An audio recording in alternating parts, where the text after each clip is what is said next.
आजिर विषय वर्षारे भिजा घाटीर सुंदर दृश्य।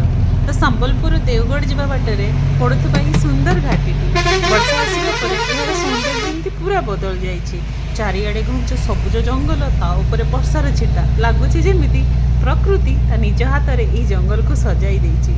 तो वर्षारे भिजी जाइथिबा पत्र गुड़िक आहुरी सबुज दिशुची एमती लगुच जमती एमानकु जीवाई गोटे कारण मिल जाइछि।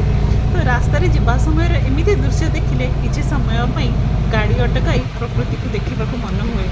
से कहुए सुंदर तृप्तिर अवसाद नहीं जिते देखुले नुआ दिशुए।